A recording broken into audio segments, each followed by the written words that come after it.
Wonderful. So again, a very warm welcome to everybody to our challenge introduction webinar with the City of Dortmund. The topic of today is climate urgency response, and we're very excited to have this great group together and discuss processes and experiences for interdepartmental collaboration on integrated climate action in cities. We are very happy to have such a big group of participants today, but I would like to start with a few housekeeping remarks, since we also have some new additions to our usual network. So first, as you have already observed, please note that this webinar is being recorded, and we will be able to share the recording of the webinar with all participants afterwards. Secondly, we would like to ask you to keep yourself muted during the presentations, so we minimize background noise. You can do so by just clicking on the little microphone symbol in your control panel. If you have any questions to the presenters, please post them in the chat box, also in your control panel. You could either indicate that you have a question, or you can actually post the question. And we will give the opportunity for just some direct questions to the presenters after each presentation, but we also reserve the last 30 minutes of the webinar for an open discussion. And lastly, since we have quite an ambitious agenda today, which I will share now, ask all presenters to be mindful of the time. And please also understand if after the time is over, I will ask just the presenters to wrap up and come to an end. I look forward to a strong discussion towards the end of the webinar. First, maybe I would like to start by just welcoming the different attendees, so everybody has an idea of who actually joined today. So we have from the City of Dortmund, we have Dirk, Christian, and of course Michael, who will introduce the challenge and the background of today's webinar to us. We have also Grant and Ricardo from the City of Pittsburgh. We have Sto from the City of Turku and David from the City of Bristol. Other UTA cities who are not presenting today are Sebastian from the City of Essen, Susanne from the City of Gelsenkirchen, who we're very happy to welcome to today's conversation, Bogna from the City of Katowice. We have Anne from Baltimore, or Lisa actually from Baltimore. And we have also Sarah from Pittsburgh, and Kelly from Buffalo will join later in the conversation. We also have participation from our partner, the Ruhr Regional Association. This is Simone Schubert and also Christina Bugemüller, who I also very warmly welcome. And I see that we also have, also additional cities. So we have Alex, who joined us from the City of Mannheim, and we have Nathalie and John from the City of Newark, who are actually new to the Alliance network. And I would like to ask John to maybe very quickly start and just give an introduction on the city, so we actually know about the background of your city and your work. Greetings, everyone. Hi, my name is Jonathan Gordon. I'm with the City of Newark. 1 second, I'm pulling up my presentation.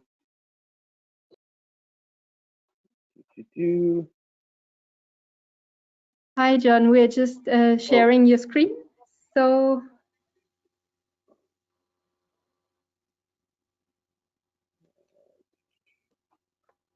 Sorry, I'm just getting used to, here we are.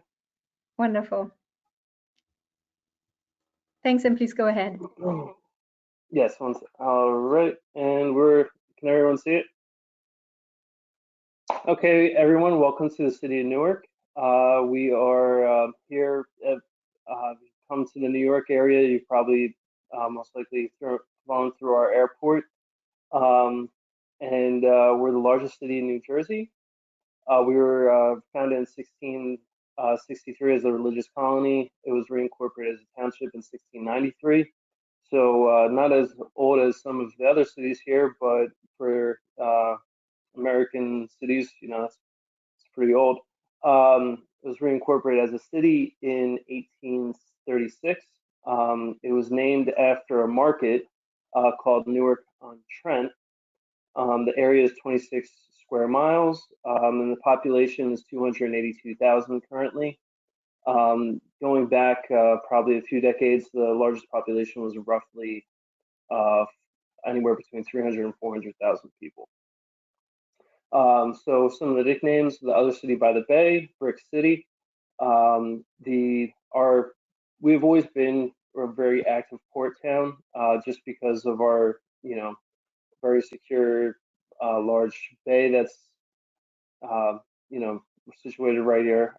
And going back, we had a lot of industry along the river, and that the picture to the left is actually a fertilizer factory, which was very common in our area, where even to the point, Agent Orange, the weapon, if you will, which was the defoliant, was actually produced along our river here.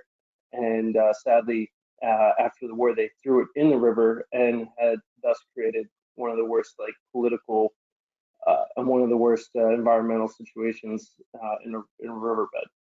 To the right, you'll see our port. We have a very active port still, major, player with in reference to automobiles and other things. So in the roughly throughout the whole entire process, we had, there was, big kind of economic changes throughout the region.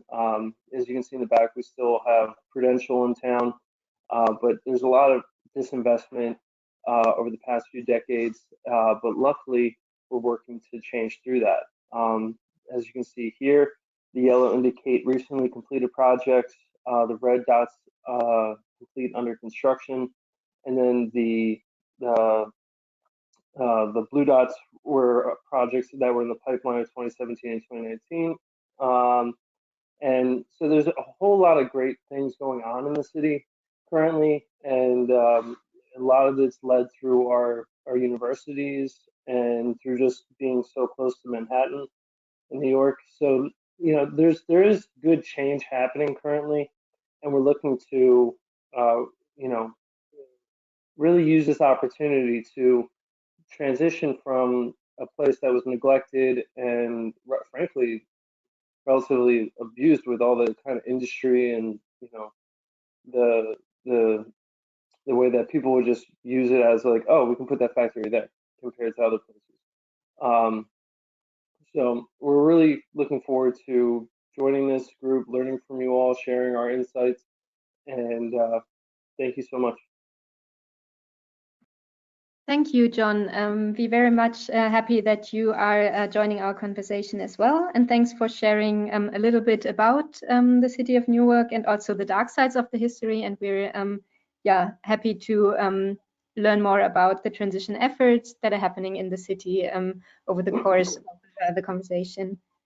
I also should have mentioned, we've had an office of sustainability for roughly almost 10 years, I believe. I'm very new to it. I joined the group in December, and we're working very hard on large emphasis on our community outreach, making sure that everyone in the city is involved in this process for building a stronger network of people that really believe in sustainability changes. I'll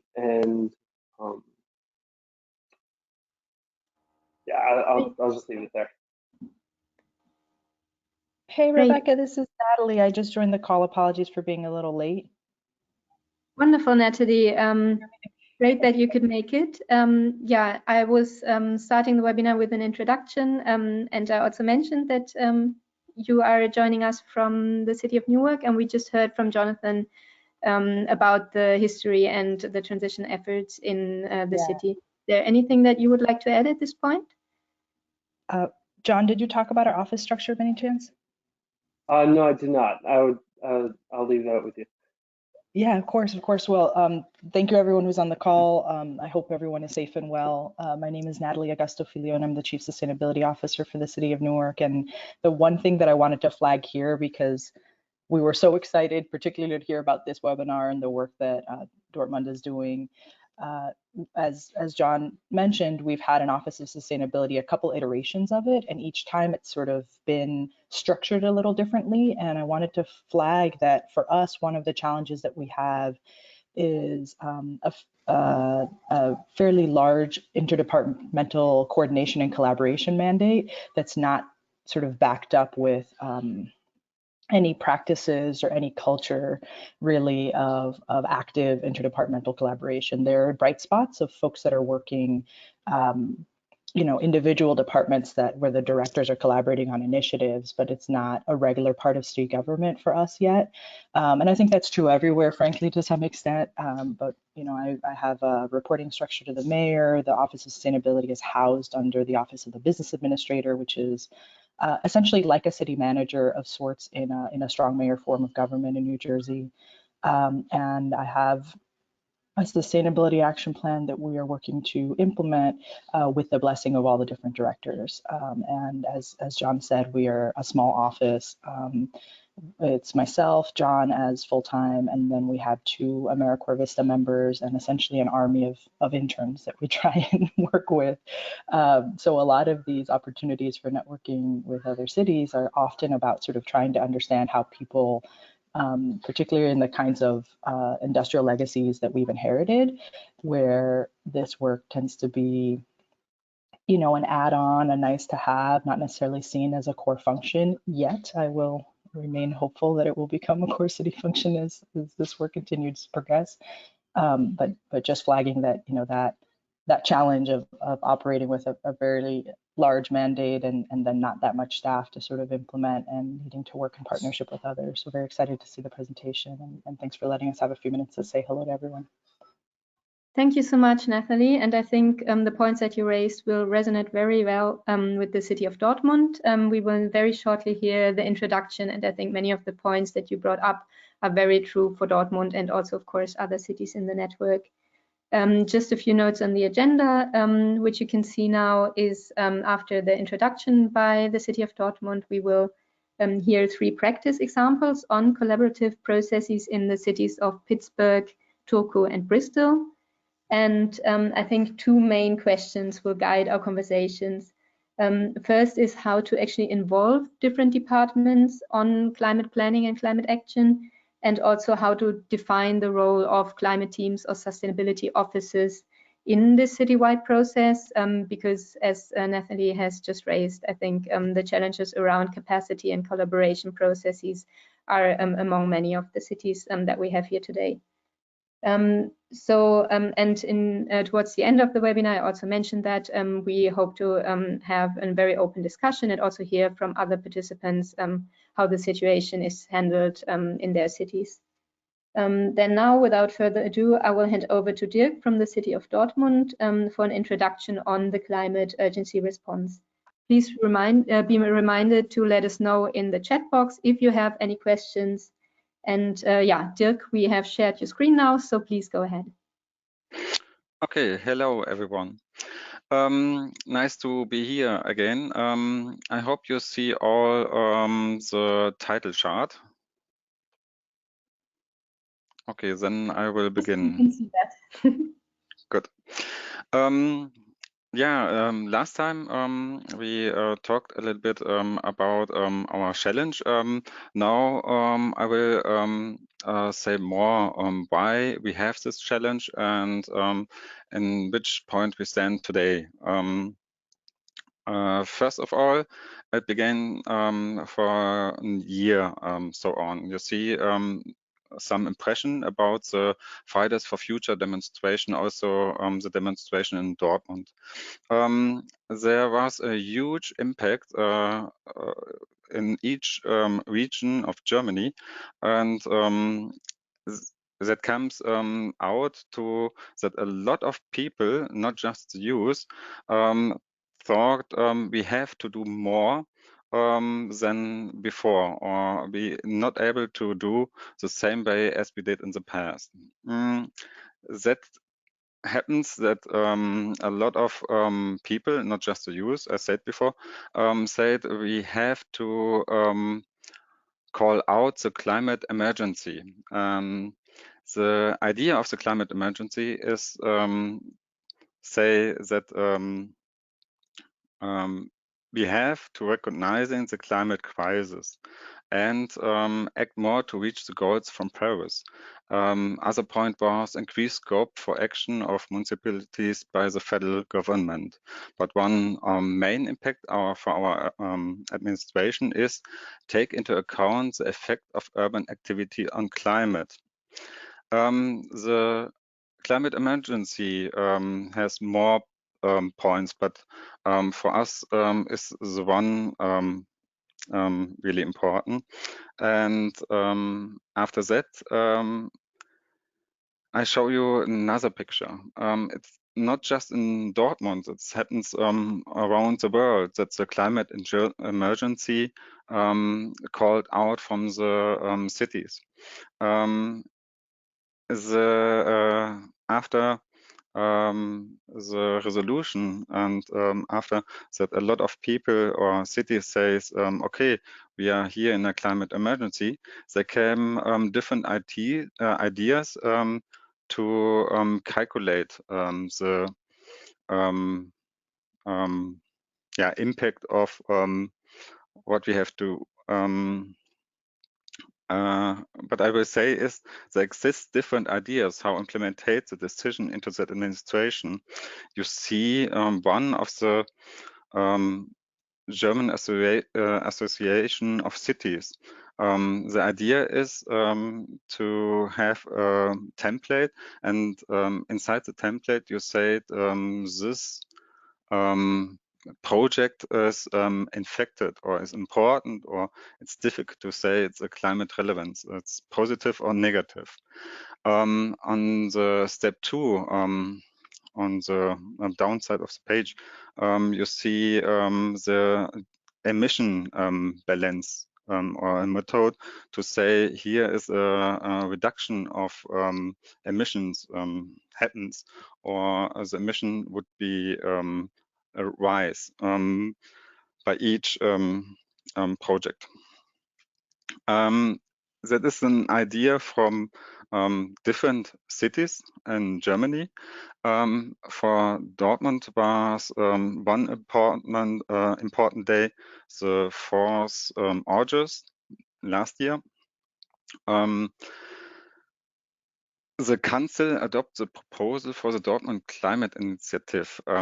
Dortmund does not call for a climate emergency like the other countries or cities, but make it clear that efforts in the field of climate protection must be increased in order to mitigate the progressing climate change and to achieve the goal from Paris. That means the Council agrees with many parts of the question about the climate emergency. The administration received on this day a mandate to implement the decisions. The next step with this mandate, we designed our template with the climate relevance. Here you see the original template of the Dortmund Climate Initiative. And the topics in each template are still the same. Agenda item, proposal for a resolution, personal effects, financial effects, explanation, responsibilities, appendix. What we have now is a new topic, the climate relevance. After that, we thought we are done actually, but is it true that is that so easy to bring just the point into the topics of the template? I think not, because now you get some questions or discussions but we have after when we done that had with the different departments. We have on the one hand side, some huge projects. Here you see the new train station of city of Dortmund. The climate relevance impact is huge, of course, but actually on this huge project you can easily calculate the footprint, the CO2 footprint. You have different standards and can calculate that, and you are able to calculate what happens after you rise the buildings or build on the ground. What I will say is on streets, train station, harbors, or each building project, you are able to calculate emissions and prices. But on the climate adaptation is a little bit difficult. When you think, or I will explain this page now, you see from the Ruhr Regional Association a map that's also in the internet, World Wide Web, reachable cold air generation areas and air corridors.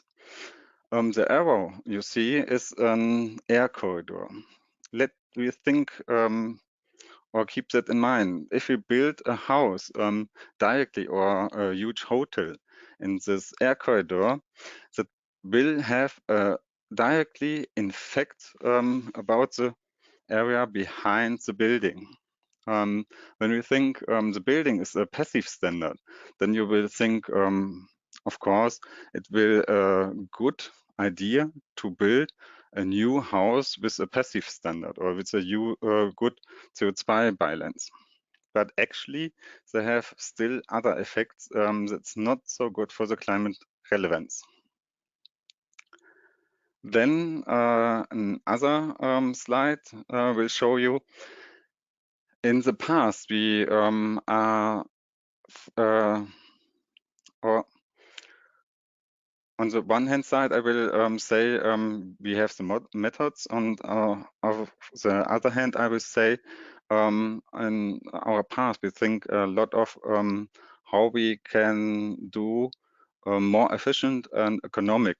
The economic way is to try be cheap or more efficient.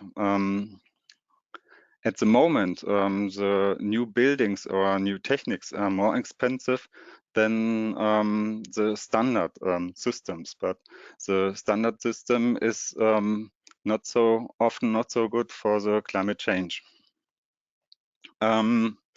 Here the shows you just a slide, and I will try to say I think we have to change our calculation methods about the economy between the environmental.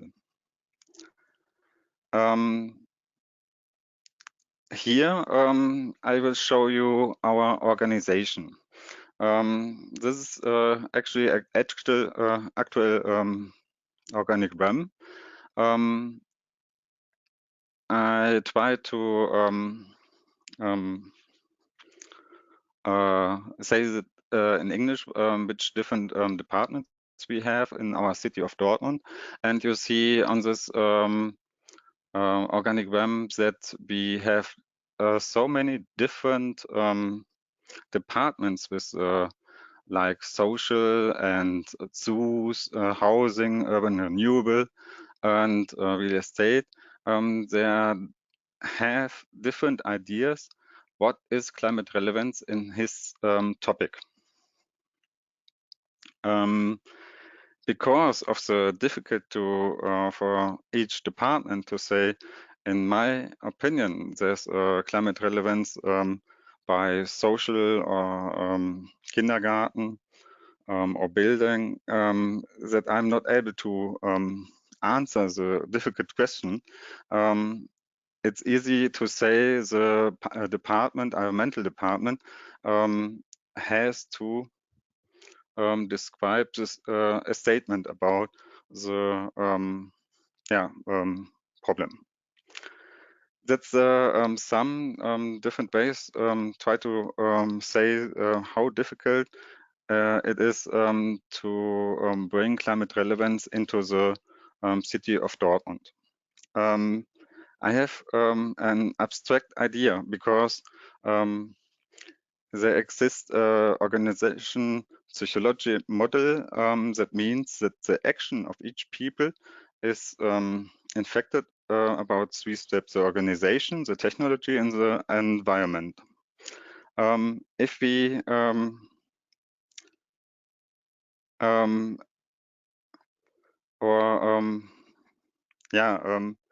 has each people to write a template, the safe handling about these 3 topics, I'm not sure. And yeah, I know it's quite difficult for me to say that in English, but I try or comes up with a few questions should be asked. And this is, do all employees have sufficient guidelines to ensure that their actions are climate relevant? The second one will be, do all employees have the same understanding of their roles? Or who evaluates climate relevance? And how can non-quantifiable emission projects be considered climate relevant? And what is our role in this? How can we establish a consulting function of the climate team to support the other departments? I hope my message comes to you in my humble English. If you have no question, we will be there. Thank you. Wonderful. Thank you so much, Dirk. Thank you for sharing the background of the challenge, and also how you have already started to develop a template for requests to council. And I think, it's very clear from your presentation the complexities and the difficulties in assessing climate relevance lies, especially as it relates to very different departments in the municipality.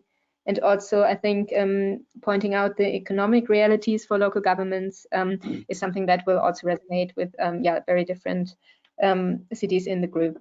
So at this point, I just wanted to quickly ask if there are any direct questions to Dirk related to his presentation.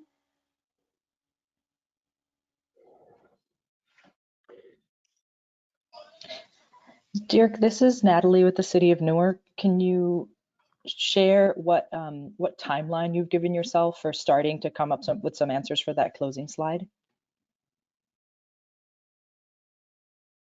Yes, I try. Or what we think to actually we start with the process for half a year or so, and when we implemented this point to describe climate relevance into our templates, then the department start up with the different questions. We decided that we make a Webi seminar in actually April. Because of the fact of the corona, we are not able to do that this month. I think we start with uni with workshops. On these workshops, we try to discuss this with different departments and different topics. I mean, we have the planning area or planning departments. It's actually a little bit easier to discuss the climate relevance. There exist the calculation methods, but how we discuss social for health agencies, or that is quite difficult. I'm not sure. Are we able to discuss this in this seminar? What are the next questions about that? On the horizon, I think we can do a lot in the next 6 months, but we are not able to finish this in the end of this year. And that's the reason why we call it also a challenge and try to work with you together on this hard problem. Dirk, this is Grant from the city of Pittsburgh. Can you talk a little bit more about the role of climate adaptation in your work and how you're integrating it with other departments and also in terms of like your budgeting cycle? Yes. Climate adaptation is a little bit easier because we have still the effects today. We can say where they happened and what will happen in the next few days. In the next 2 years, we think that the tropical nights are increased to 40 or 45 days. And there we have a lot of information about that. But how to get into the administration in this working progress? We start last year with a program that calls Master Plan Climate Adaptation into the city of Dortmund. We start with interviews, and the interviews are finished last month. And the next step is to build up a seminar and talk about the Ergebnisse, Results with the departments. The smart thing on this way is we have more studies with this topic, but with the climate relevance, I mean, on the other hand side, we have to discuss the social impacts, and that is more difficult to bring it into the city of Dortmund. I hope I answered your question. Yes, thank you. Could I add something from the city of Dortmund to the first question of implementation of this climate initiative thing? Of course, Michael. Okay, there is a sort of drive in implementation of this climate initiative thing, because the Fridays for Future initiative, they they brought in the political decision making process and question to monitor via a climate barometer. Barometer, it's where you can measure your air pressure. So a climate barometer for projects means they would like to monitor our projects, what we are implementing in the city of Dortmund during the next time. And the decision-making process from our municipality council, they decided that we have to bring out this climate barometer, that the climate initiatives like Fridays for Future and others can monitor now via the internet. What is our process being with our climate projects? So the implementation of this initiative thing for all projects in the city of Dortmund, like Dirk pointed out, it can become very fast for us, you know. That means maybe within half or 1 year, this process must be able to start. Okay. Great. Thank you, Michael, for the addition. I think just with an eye on the time, I would like to park any additional questions to the discussion towards the end of the webinar. And I think a key component of what Dirk has shared and also Michael related to is the question of actually how to collaborate within the city administration among the different departments, and how to roll out citywide action across the different departments. And we'll have now the first presentation on that front. We hear from the city of Pittsburgh how the localizing SDG work has been implemented. And I'm happy to give the word to Grant and Ricardo, but I will share from my screen the presentation, and please just guide me through the presentation. Certainly. Thanks, Rebecca and everyone. This is Grant Irvin. I'm the Chief Sustainability Officer for the City of Pittsburgh and lead our Sustainability and Resilience team. I'll just offer just a couple quick remarks and set some context, and then hand it over to Rick, who will go through the slides. Our efforts have been guided by the development of our climate action plan and our 1PGH resilience strategy, and have kind of started to dovetail into the great integration and partnership with our Office of Equity. So the work that you're about to see has been a collaboration between the Office of Sustainability and Resilience that I lead, and then Rick's team in the Office of Equity. One of the key steps that was recommended from our resilience strategy when we developed our preliminary resilience assessment, one of our greatest systemic risk was the issues of inequality that the city of Pittsburgh, like a lot of cities in the US, struggle with. And you can see a lot of that coming front and center right now in the current COVID crisis. And one of the things that our first kind of joint ventures was the development of a multi-year research study called the Pittsburgh Equity Indicators, which was a partnership with 4 other US cities, the City University of New York and the Rockefeller Foundation, to come up with some common metrics for cities to measure inequality across the work that they do. And it's that work that started to lead us towards the connections with the United Nations Sustainable Development Goals, which in the US really haven't received a lot of, I would say, kind of airtime that they have in Europe or in other parts of the world. And as part of that, we joined a similar coalition as to UTA that's being led by the Brookings Institution that brings together 10 cities from around the world who are measuring and setting benchmarks using the SDGs. And then this past fall in 2019, with our mayor's leadership, we adopted the SDGs across our platform of services for the city of Pittsburgh, and that's leading to a lot of the work that we're doing currently. So with that, I'll punt over to Rick, or volley the ball over, I guess. Can everyone hear me this morning? Yes.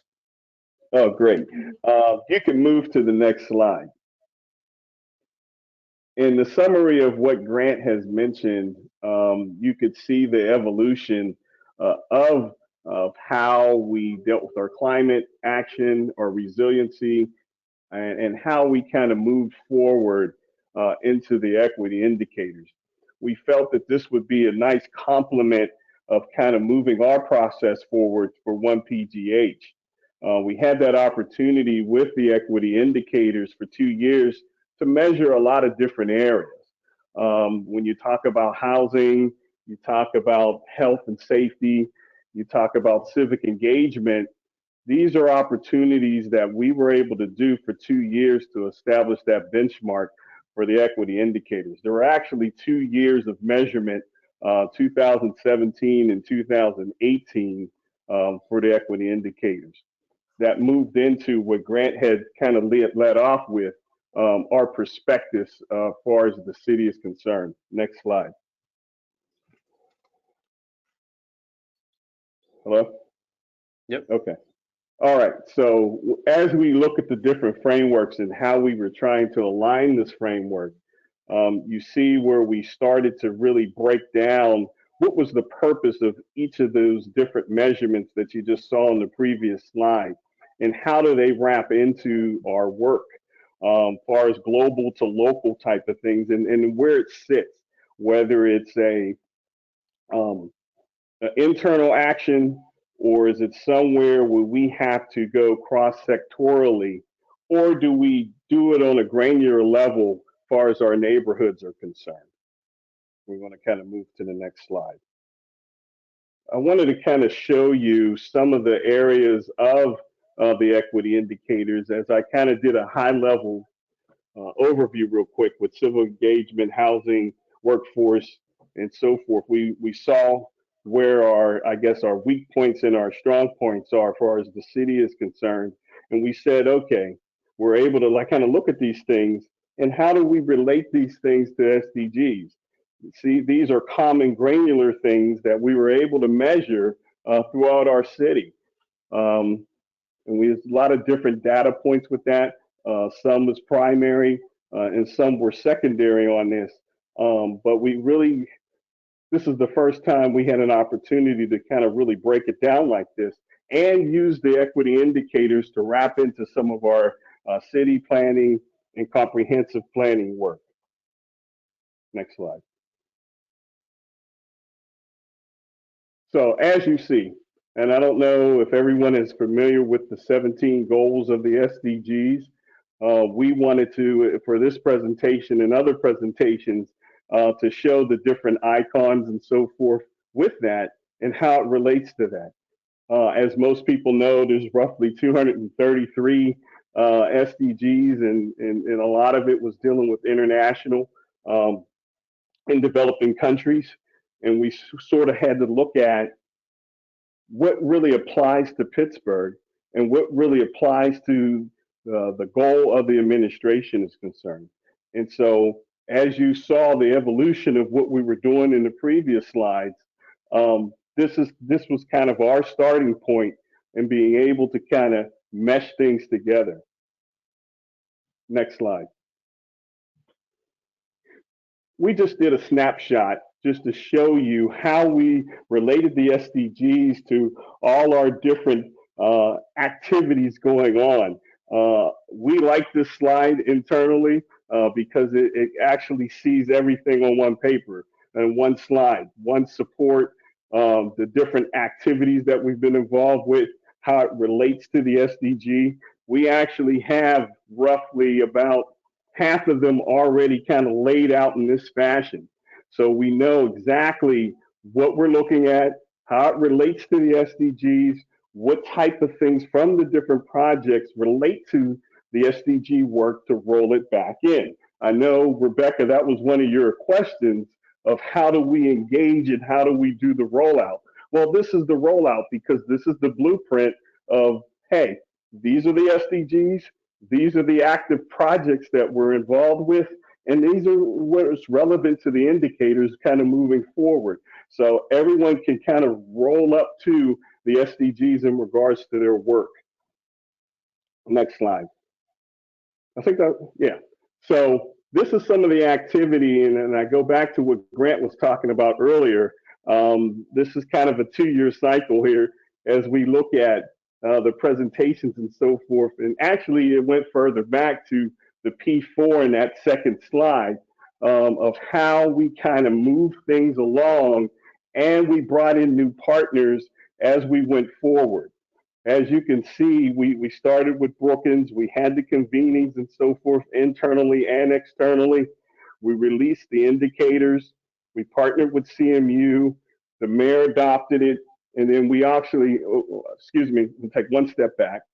We actually brought in a nonprofit convener and a nonprofit intermediary. And those are key pivots for us because of the fact we were able to say, we're looking at internal operations, but we know that there's a greater network that's out there in regards to the SDGs.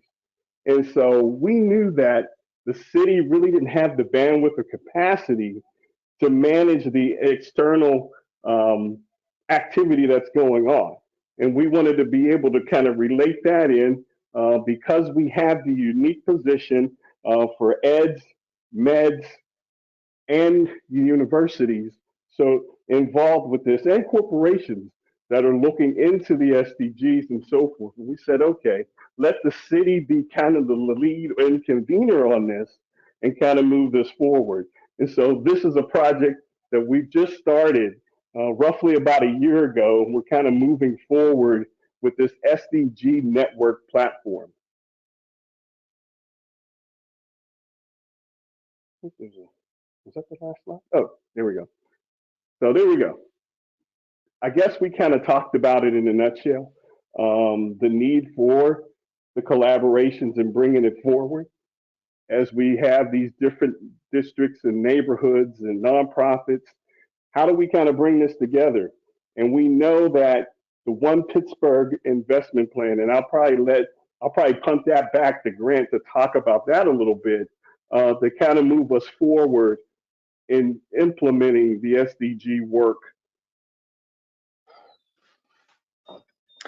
Yeah, the one thing that we've tried to do with this is to take, kind of where the areas that we have the deepest challenges in terms of inequity, and working with kind of civic leaders to develop what we call the Pittsburgh Investment Prospectus, which is a collection of over 40 critical projects that can help reduce inequity across the city, but do so in a way that fosters collaboration between the for-profit, nonprofit, and government sectors. So that is one of the the main efforts that we're undertaking currently, is to start to bring together each of those sectors to address these common challenges. Okay, we can kind of move to the next slide here. And so we started to kind of break down what are the needs and what are the measurement frameworks that are necessary for each one to exist, as far as our partners internally and externally, as we started to kind of break these things down.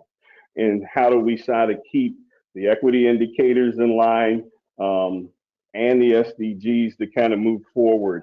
And the last presentation talking about data, that's kind of a big concern for us, because as you saw on the one slide with the equity indicators, there were 80 of them.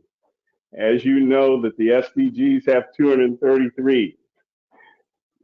Some of those align with our work in the 46 projects as far as the one PGH plan. So how do we kind of align all this work? What's relevant to the different sectors? Next slide. Yes, thank you. I will need to ask you to kind of speed up a little bit in terms of the time. I know I had the same challenge in Mexico when I presented this. There's just so much information for 12 slides to kind of move through. But as you can see, the common threads we try to look through, and how to get people involved with this and moving things forward, and how do we roll it up to a voluntary local review. Next slide. How we kind of looked at our city operations are concerned and moving it forward with the common language. Next slide. Thank you very much. I just wanted to kind of go over those last two slides just real fast. These slides are available to be shared, and we're open for all questions, and thank you for the opportunity. Thank you so much, Ricardo and Grant. And also, that was impressive how you then were able to actually come to an end very quickly. I think that was a very, very informative presentation, and thanks for pointing out both the complexity of actually rolling this out related to the different work that you have done previous to the SDG focus, and also how you build constantly the network and the common platform. I think that was very, very interesting. And I think points as the common language, as you just pointed out lastly, is something that we can very clearly already take away. And maybe this is something that we can come back and discuss later on in the conversation today. If there are no direct questions, I think I would like just to ask to move on to the next presentation, and then just discuss in more detail later. So I would like to ask hi, Risto from the city of Turku now to come in and also share some insights on how actually collaboration in different departments on the climate strategy have looked like in Turku. So please go ahead, Risto. We can actually not hear you. I think you might be muted. Let me fix that. Okay, Risto, I think we can hear you now. Yes. Good afternoon to colleagues in European cities and at Tickley, and good morning to colleagues on the other side of the Atlantic. I hope you are all well and preparing for Easter. So briefly about the climate policy and some implementation aspects from the city of Turku. And I will now move from the camera to the presentation.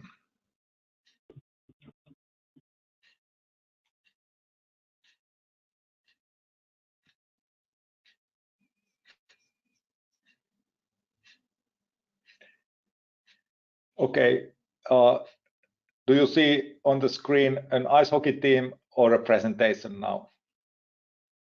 We do see the presentation. That works perfectly. Thanks. Okay.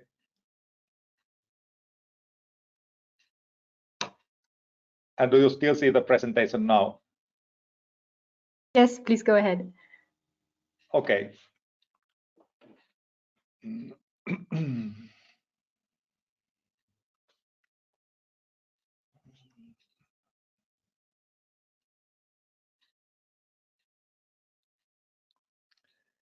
So I'm from the city of Turku at the southwest corner of Finland, a city close to 800 years old. We'll celebrate the 800th anniversary in 2029, and we are an old former capital of Finland for centuries and centuries old history with universities, the church, administration, etc.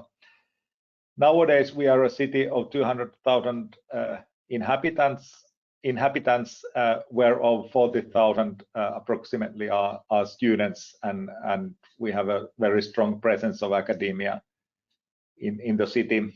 And the urban region has approximately 350,000 people. We have marine industries, biotech, drugs and diagnostics, movie making, cultural industries, creative industries, etc. Yeah.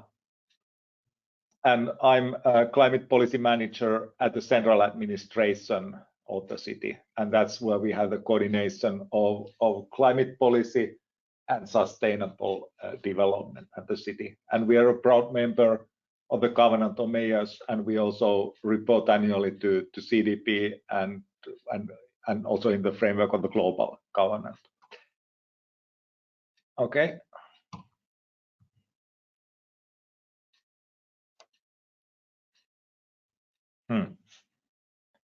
Presentation got stuck. Okay. So we have had a city council set climate goal and climate program since 2009, and the climate program was updated by the city council in 2018, and the council unanimously adopted the goal of a carbon neutral urban area by 2029, and with the vision of creating a climate positive city area from 2029 on. And so far we have already reduced our greenhouse gas emissions well by close to 40% from the level of 1990. And so this is the information for 2019. It's a little bit more fresh than in the graph that you see here. Our climate plan is addressing both mitigation and adaptation. And on the mitigation side, we have 5. Okay, this is a slightly simplified version here. The main impactful actions are on energy, on mobility, on sustainable urban structure, supporting sustainable mobility and energy efficient living in the region. And then we have a strong focus also on carbon sinks, increasing the carbon absorbing capacity of our forests and greeneries, and also building excess capacity of renewable energy, for instance. And then the other major element of the plan is on adaptation and resilience. And for instance, we have the goal of phasing out fossil coal from our energy system by 2025 and creating a completely carbon neutral energy system by 2029. We aim at at halving the emissions from transport by 2029 from the level of 2015, and we have an ambitious master plan 2029 which supports the climate goals in many ways. And we possess a considerable amount of greeneries and forests, and we have goals for increasing the carbon binding capacity there. And we have followed the European Covenant of Mayors model for risk assessment, vulnerabilities assessment, and impact assessment, and for designing actions on adaptation as well. And the main climate risks impacting on Turku, you can see here. Maybe I'll not spend too long a time on these, but the logic with the analysis is that you you analyze the risks in a cross-departmental and vertical cooperation between different levels of administration, and with best available expertise from the academia and from research and development agencies and state administration as well. And then you check these risks against the vulnerabilities of your local urban system, your socio-economic system, and on basis of how the risks and vulnerabilities meet, you draw conclusions on the potential impacts of climate risks on the city, and from this basis, then you design the adaptation actions to build resilience. And in case of Turku, the main risks are related with waters on the one hand, and on the other hand, with changes in ecosystems and impacts of such changes on biodiversity, on human well-being, on food production, forestry, and agriculture. And then extreme weather events also can have quite some impacts. Also in Finland, excess heat periods and others, and storms, and indirect risks related to climate, related to global warming, like forced migration, were not at the central focus here, but were recognized and debated as well. And these are our 5 key methods for the time being for increasing resilience of our urban system, of our society: to increase information on climate, to enhance our work on water management and management of waters in the built environment, to safeguard the ecosystems in different ways, to carry out adaptation projects, to create good practices, pilot projects that can be rolled out in larger implementation through investments, etc., and also to further increase people's sense of community and the readiness to help each other in conditions of extreme weather events, for instance, on flooding and other disturbances.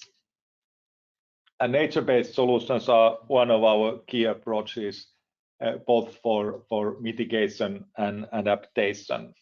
But maybe I'll not go too much into those right now, but just to say that we find ICLEI's work and the network of nature cities, for instance, to be highly valuable, and we want to make use of this potential and to contribute to the work with others. But then some practical things. This was touched upon in the previous presentations as well. Very interesting presentations. Warmest thanks and appreciation. In order to prepare the city for the impacts of climate change, and in order to be able to build a more sustainable low carbon infrastructure and urban systems, we actually need to work on combining the aspects of financial administration, financial leadership, and climate leadership.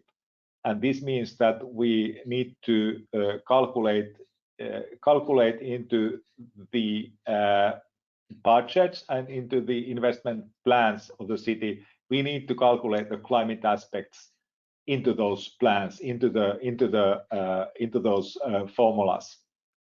And for making this happen, we have adopted, as part of the climate plan, as part of the unanimous decision of the City Council, we have adopted the payback time consideration for the investments up to 15 years, and the overall profitability calculation is up to 20 years by now. And as compared to the situation some years ago, this is a much longer time perspective. And this was prepared by some pilot projects during the last 7-8 years that we carried out together with our partner cities of Turku and Tampere, and within the so-called six-pack network of the largest cities of Finland. And the idea here is basically that principles of life cycle management are being applied, and the environment, the climate, and the financial considerations are equally part of the investment decisions, the grounds of investments, and the preparation process. Actually, from the preparation up to implementation and maintenance, we have these perspectives there. And yeah, and the main title of the presentation, the final title, actually was about designing the climate plan, the climate actions in interdepartmental cooperation. This is my last content slide now, and I just want to show you how the city of Turku is being structured, and we saw other organograms already in previous presentations. I won't go into the details here, but I would like to emphasize that in our case, climate policy and climate plan are under the mayor at the central administration, and from that position we have the possibility, but also actually we have the mandate and the duty to steer the annual planning processes of the different divisions of the city, and also the enterprises of the city group, the subsidiaries. And in that sense, and following on the decision of the City Council on the climate plan, these divisions and these enterprises have a responsibility to implement the climate goals, the climate actions in their annual action plans and in their annual budgets. And it's my one of the tasks of my team, the climate team, in cooperation with the financial administration, to be in dialogue and be in guidance with the divisions and enterprises every year at approximately this time of the year, in preparation of next year's action plans and budgets before they go to the city board and city council in October, November. So this is a continuous cooperation and interaction and dialogue, and it's very good. In addition to that, of course, we want to challenge and encourage and welcome the whole civic society to join our efforts, and the enterprises and universities, etc. But within our city, we have this option and this good possibility that we are making good use of, and our divisions are very active too, and they take responsibility and they do the actions, and the enterprises as well. Yeah, just some final thoughts, and thank you so much. Thank you, Risto. That was extremely insightful. It's also impressive how long your city actually has been working on, and how long the mandate to actually work on climate action is going back. I think, yeah, we could take away a lot from your presentation in terms of, yeah, the budgeting question that also Dirk had shared. The payback time considerations and the life cycle prospects are extremely interesting on that front. And I also think that we have seen how strongly actually the mandate and the political buy-in and yeah, where in the administration is actually the climate work located plays a very big role. And I have questions regarding your experience as we follow up. But again, with an eye to the time, I would just very yeah, directly hand over to the next presentation that we have. Thank you very much again. And we will now hear an example about the One City plan and how collaboration between different departments and stakeholders in the city have been going around the One City plan in the city of Bristol. So I want to say a warm welcome to David. I'm very happy that you could join us today, and we're excited to hear about yeah, the work going on in Bristol. Thank you very much. I'm just going to try and share my screen. So hold on a minute whilst I do that.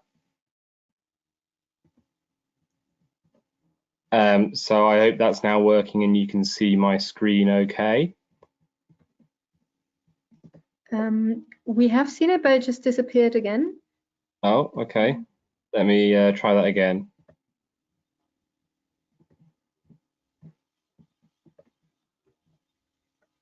Okay, looks good. Go ahead. Okay, thank you very much for inviting me to speak today.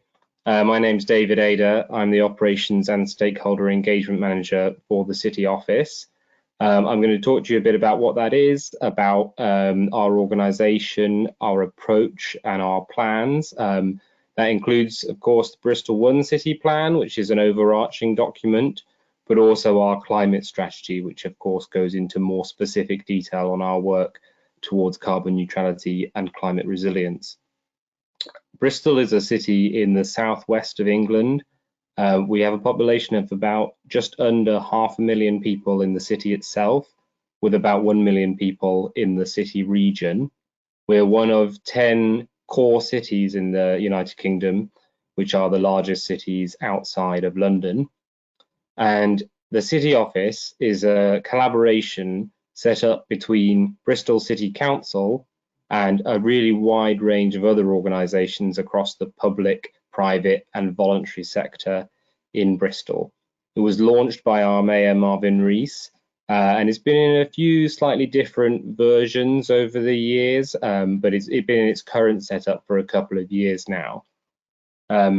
Together, the different organisations represented in the City Office, hang on a minute, there we are.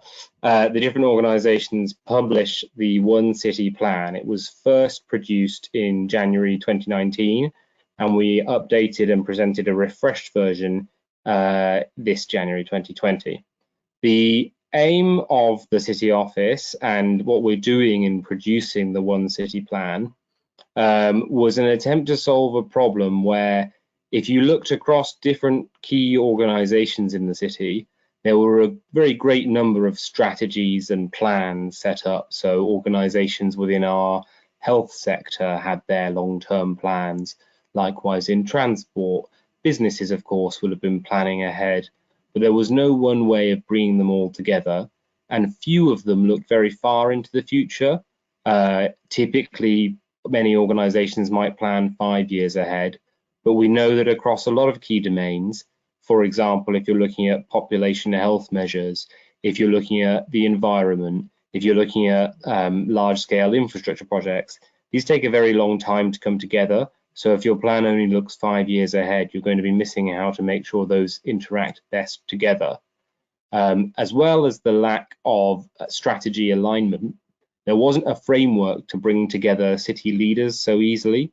So of course, our city is led by the mayor who runs the city council, but we don't have a particularly devolved setup in the United Kingdom. So whilst there are many key powers that the mayor holds directly, there are an awful lot that he doesn't. For example, our healthcare system, unlike in some countries, is not devolved to the local authority level. So there are local leaders for our healthcare trusts, There are local leaders also for our police and crime system, but they were not all getting together to discuss their approach holistically and to make sure that they were working together as well as they could be.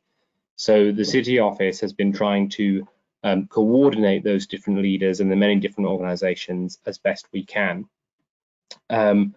Within that, there are 6 themes, which I hope you can see now on the page. So these are connectivity, which is transport and digital. It's economy, environment, health and well-being, homes and communities, and learning and skills. We've set up for each of these themes a board of key city leaders, and the leaders of those boards are responsible for writing their section of the One City plan. They're also responsible for making sure that the goals within the plan are delivered. So this is a way of making sure that if you've got goals related to the economy, that key business leaders from different sectors of the economy, unions and workforce reps as well, equality groups, are all able to plan together. And we found that very effective. Now, the plan is a kind of new document for us, I suppose. We've said at the beginning what it is and what it isn't. We know it's not going to be perfect. It goes up to 2050, and of course there will be many events that we didn't predict when we first wrote it. It's also not an attempt to take over from other plans. We know that some organizations will need to keep some of their own accountability, own agency, and be able to do things alone. That's fine. We're not attempting to dictate to people what they have to do. What we are saying that the plan is, though, it's an attempt to bring those key organizations, those key leaders, and also citizens together to focus on what we'd like to achieve and to describe how it might be done, and over time to grapple with it, to change those goals, to move things around, to make sure that we're improving each version as we head hopefully closer towards achieving some of the goals we've set out.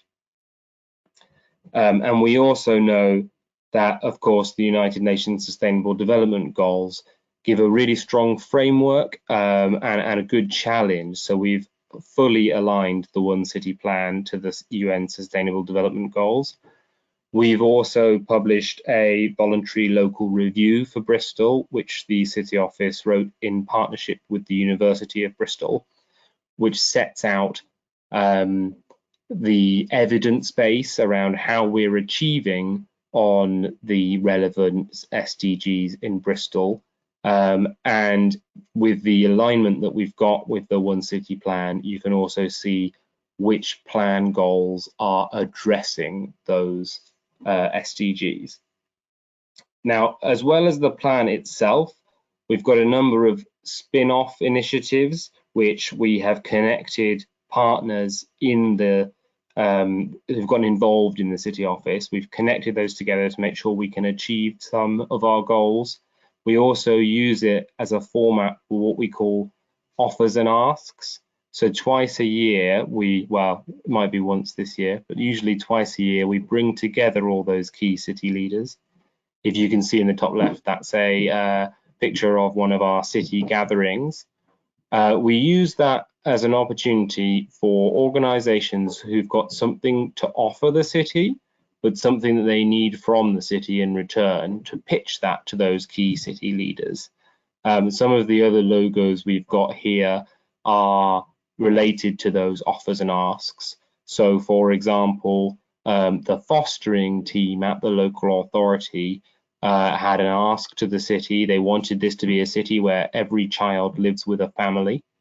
And we were really pleased by the take-up that we got from organizations who were being part of that. So, for example, our local newspaper, the Bristol Post, ran a free advertising campaign to recruit more foster carers.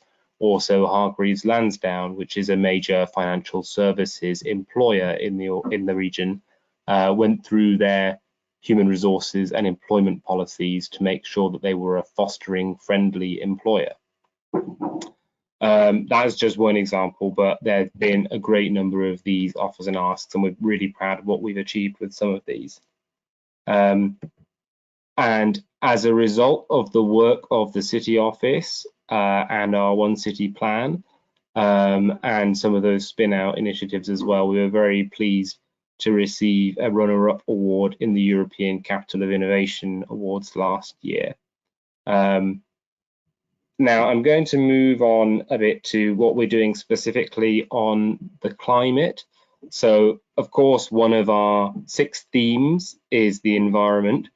Over the last couple of years in Bristol, as I'm sure in many cities, there's been, of course, increased focus on the environment as we have declared a climate emergency, and the population, politicians, different organisations are all working together on how we might achieve our goal, which is set for carbon neutrality and climate resilience by 2030.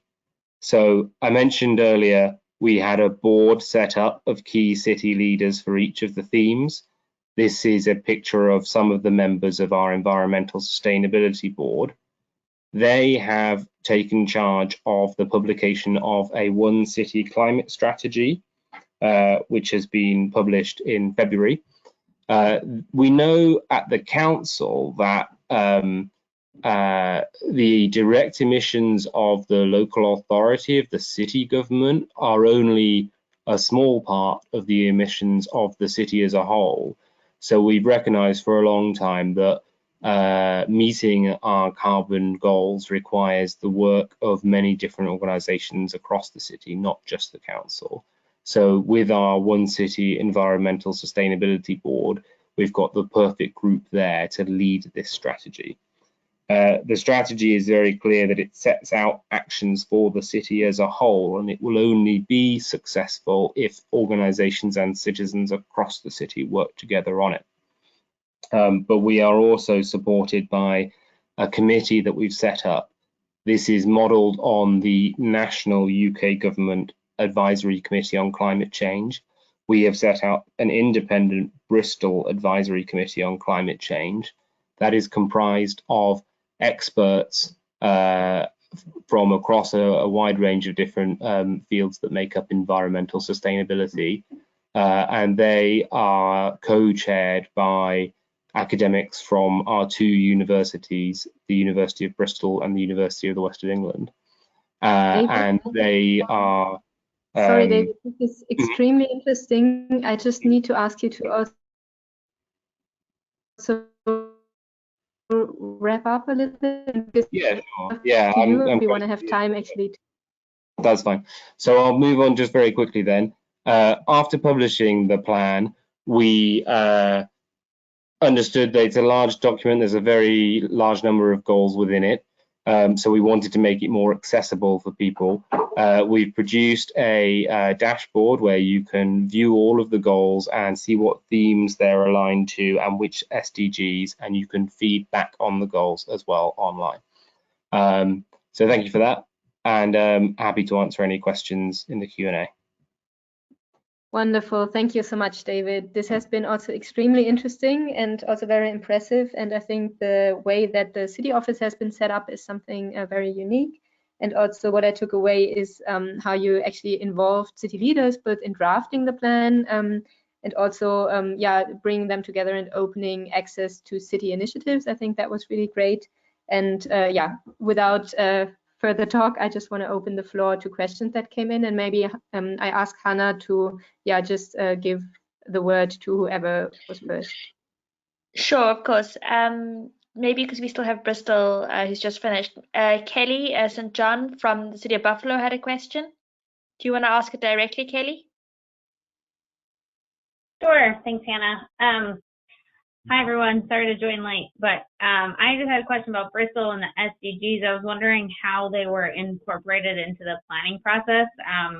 You know, if the city government was already using them and had accepted them as guidance for planning efforts, or if they were brought in specifically for this process. And then if there was any community engagement or education efforts that the city had to do to familiarize the community in Bristol with the SDGs and how they align with your one city strategy?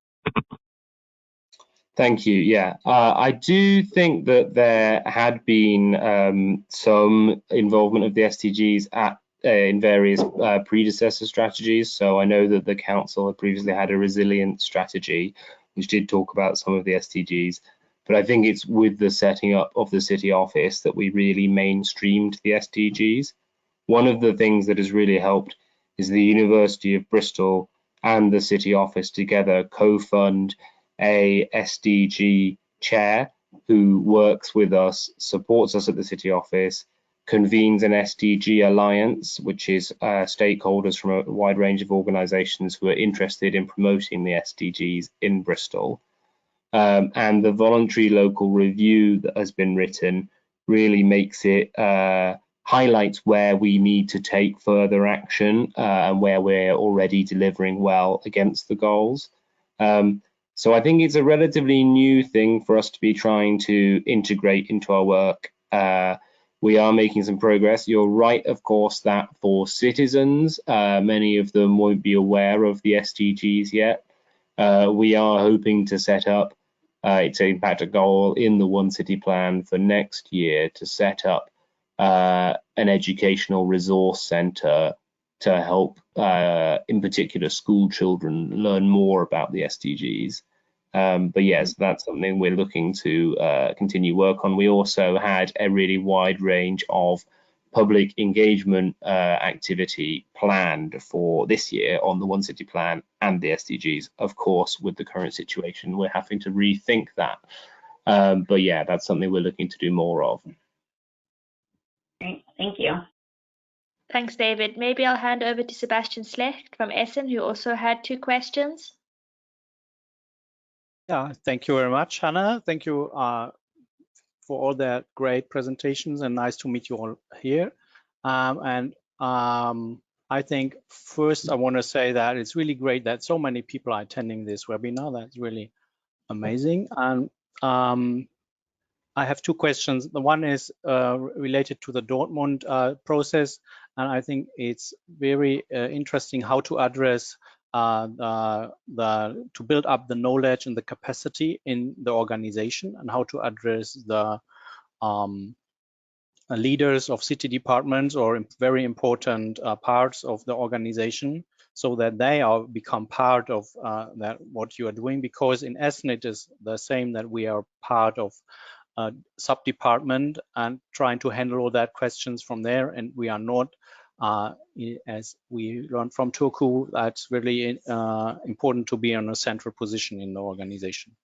The second question I just start now is about the financial resources and benefits of your strategy, especially related to climate adaptation and mitigation. That was really interesting in the Turku presentation, and I want to ask if there is also a strategy integrated in Pittsburgh and in the Bristol process. How do you discuss financial importance of climate mitigation and adaptation, reduce risk, you support health, social equity? Do you evaluate, and how successful are you in that?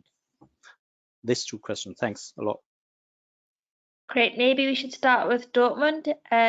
Dirk or Michael, if you would like to get back to Sebastian.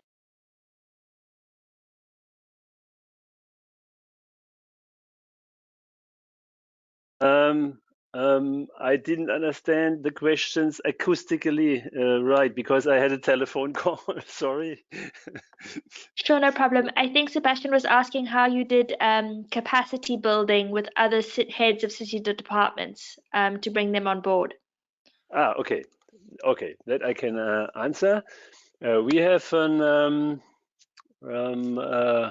administration board here in the city of Dortmund. It's where we invite all the different departments in terms of our action program for climate change mitigation. We have it already since 15 years now, and we meet every 6 weeks together. And in this council or board, we can discuss. Firstly, we can discuss this climate relevance thing, and also we can then go further to develop a strategy with all departments together. So in the beginning, 15 years ago, in the beginning, the head of this council was the mayor of the city of Dortmund, and now it's our chief planning administrator, and yeah, every 6 weeks we are talking about this issue. Just can I put one question on top? Does it help you now to implement your Klimaampel system, and do your departments have the knowledge how to calculate and how to discuss the climate relevance of anything what they are doing? May I can answer the question? The climate barometer or the Ampel is still in development. We are discuss what must be in there the barometer, and we have also discussed with the different departments, and actually that's the challenge. In some departments it's easy to talk about climate relevance, in other departments it's difficult. But we have a good chance to get a really good result, because we have the mandate from the council.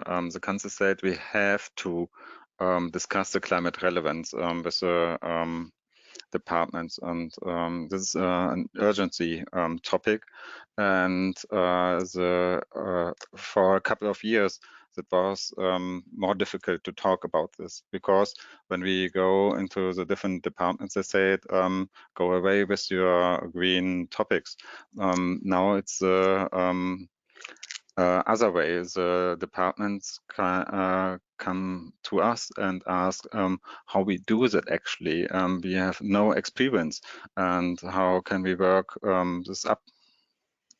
I can add something to it, and this, I don't know, this example I already mentioned in the last webinar, but now there are more people now. And for example, the department who purchases or who buys goods for the city of Dortmund, they came to us and they were asking, we have an offer for public toilets in the city of Dortmund, for shelters, toilet shelters, and they had 3 offers for this, and they asked us what is this, the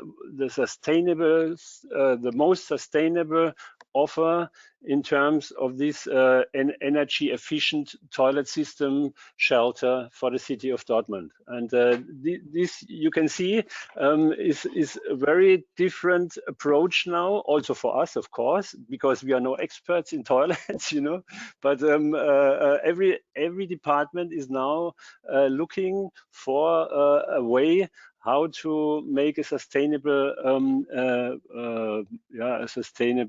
regard on their own issue.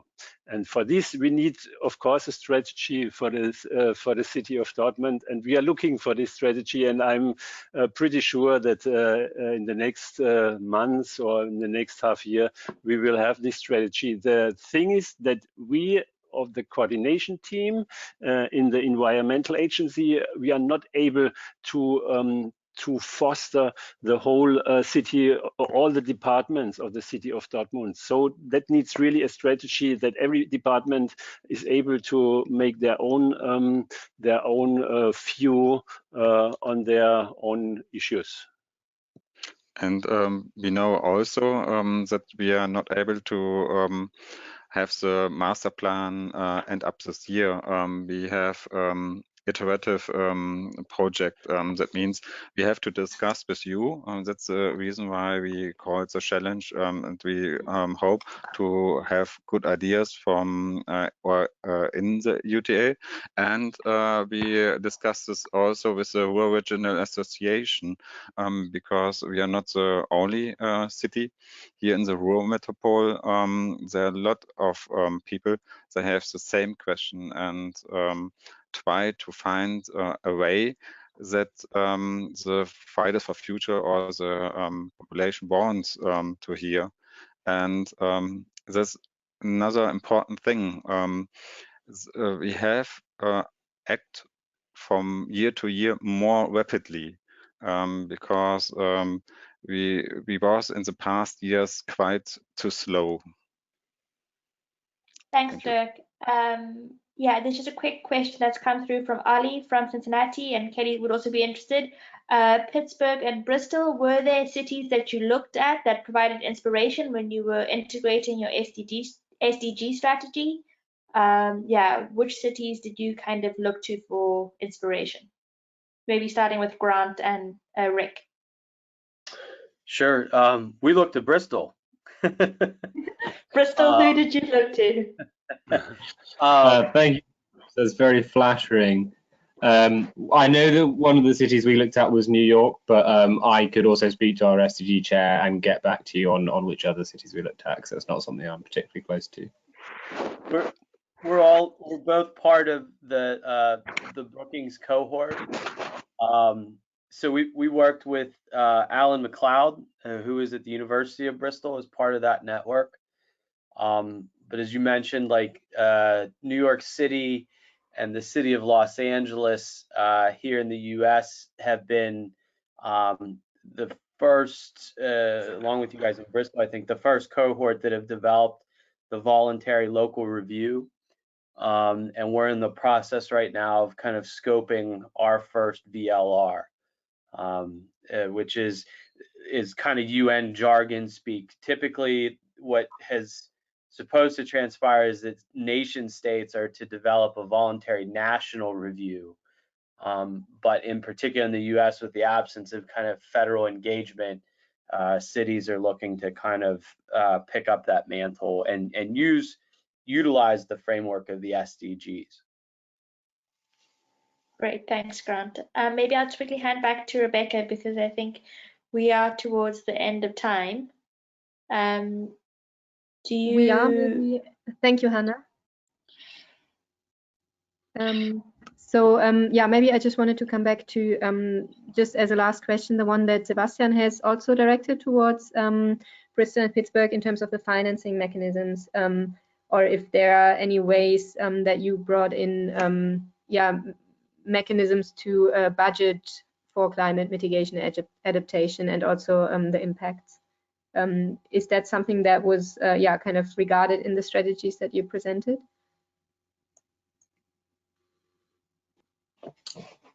So from Bristol's perspective, we have done some work on the likely cost of some of the measures suggested in our climate strategy. Really, though, I think the key point is that this, in the same way, this isn't something that the local authority could deliver alone. It's also clearly not something that the local authority can pay for alone.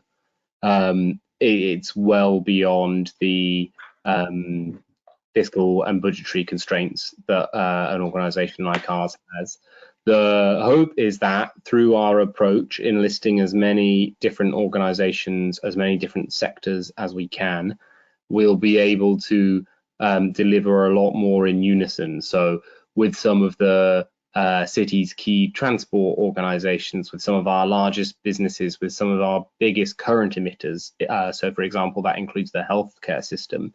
With them all on side, jointly agreeing a plan together, we'll be able to reach past some of the constraints we would face if it was just one organisation trying to pay for these measures alone.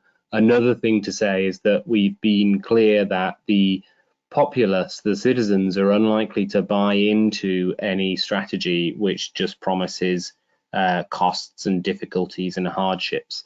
So we've been trying to build on the success that the city already has in areas like low carbon technology and advanced engineering, and to try and see how we can make sure that the transition towards a zero carbon Bristol is as inclusive as possible. So that includes, for example, a lot of effort put into thinking about how we can deliver new jobs through adaptation measures. For example, it looks likely that to meet carbon neutrality, nearly every dwelling in Bristol would need to have either an air source heat pump or be connected to a heat network. Now that requires literally tens of thousands of new skilled jobs to deliver those. So that's a huge opportunity for people in the city if we can make sure that those people are trained up. So yeah, we're keen to make sure that this isn't something that is going to be about hardship and difficulty, but that also presents key opportunities. Thank you, David. And I think that greatly connects to what we will talk about in our next webinar. So maybe I'll leave it to Grant to just make any last comments on that. Yeah, I would just echo that. I mean, you know, internally, one of the things that we have kind of our agenda, and we're working with Ollie and the folks in Cincinnati on this, is looking at like a carbon budgeting process within the city budget, and how we kind of leverage that. But would also just kind of echo, you know, David's remarks, is that it's something that has to scale up much more beyond government or municipal operations. And we've started to do some of that modeling on the workforce implications or opportunities with partners at Siemens. But I think it's figuring out how to shift everyone's procurement cycles to align with kind of the need to make those those climate friendly investments. Thank you. I think, yeah, just the amount of questions and the amount of aspects to the different topics that we now have discussed just shows how much need there is to just keep in conversation. So we are very sure to follow up on this conversation and see how we can proceed and how we can also, yeah, have a way to continue to have input and brainstorming on this front. I just wanted to thank everyone who was participating today. I was very excited about the big group of attendees, and I think I would just leave it to Dirk and Michael maybe to just have any last words. Yeah, thank you from my side. Okay, thank you very much, Rebecca. Maybe one last word on the question to Sebastian for financing. What I would like to say is that the big cities are not really able, for example, to make big steps in saving carbon emissions. But what you can do as a city, for example, what we are doing now in the city of Dortmund, we have 1,300 own buildings, and just to change the energy supply in terms of current, to change it to a renewable energy consumption. That makes a lot of impact, you know, in saving carbon emissions, what a city can do. But this is not enough for a whole city, of course. And the biggest low in this thing is to bring the people of the city of Dortmund, for example, the owner of buildings, to an efficient renovation of their houses, because in our northern part of the world we have cold winters, and there the carbon emission production is of course very high, and there, with a lot of counseling things, you know, a city is able to bring up the measures that people are renovating their houses. That is very important in Germany and in our cities. Okay, thank you very much. It was very, very interesting what we have heard from all the cities around the world. And for me too, thank you for listening and helping, and keep healthy, and all have a nice Easter.